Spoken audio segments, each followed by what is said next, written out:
అంటే నువ్వు పుణ్యం చేసుకుంటున్నావు. నాకు డబ్బు ఉంది, నాకు ధనం ఉంది, నాకు ఇది ఉంది, అది ఉంది అని దేవుడికి పెడితే అది దేవుడు ఎప్పుడు స్వీకరించడు. ఏమీ లేనివాడు వచ్చి శివయ్యకి ఏమవుతుంది?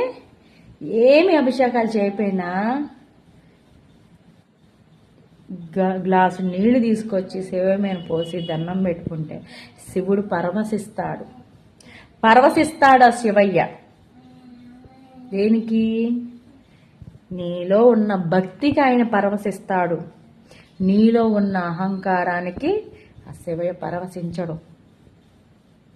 భక్తితో చెయ్యు, అహంకారం గర్వంతో చెయ్యొద్దు. భగవంతుడికైనా పరులకైనా 10 రూపాయలు చేసి 100 రూపాయలు చేశానని చెప్పుకునే మనుషులు ఈ రోజుల్లో ఇంతమంది ఉన్నారు.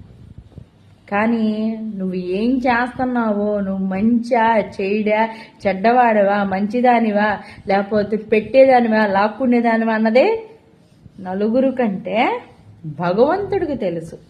భగవంతుడు ప్రతీదీ లెక్క కడతాడు, ప్రతీదీ వడ్డీతో ఇచ్చేస్తాడు, ప్రతీదీ లెక్క కడతాడు, ప్రతీదీ చక్రవడ్డీ వడ్డీ అన్నీ కలిపి పిల్లలతో సహా ఇచ్చేస్తాడు.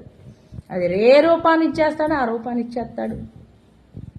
తెలిసిన వారికి, ఈ లేని వారికి మనకి చేతనైన సాయం చెయ్యాలి. లేదా ఫస్ట్ స్టార్టింగ్లో చెప్పినట్టు ఎగిరెగిరి పడుతున్నావే ఇస్తరాకు, ఎన్నాళ్లే నీ వైభవం, తిని పారేసే వరకు. ఈ శరీరంలో ఈ ప్రాణం ఉన్నన్నాళ్లే నీ వైభవం, నీ గర్వం, నీ బలం, నీ బలహీనత, నీ మంచి, నీ చెడు, నువ్వు చేసే పాపపుణ్యాలు లెక్క. ఇది తెలుసుకొని నడవండి భవానీలు. జై భవానీ. హర హర మహాదేవ్, శంభో శంకర.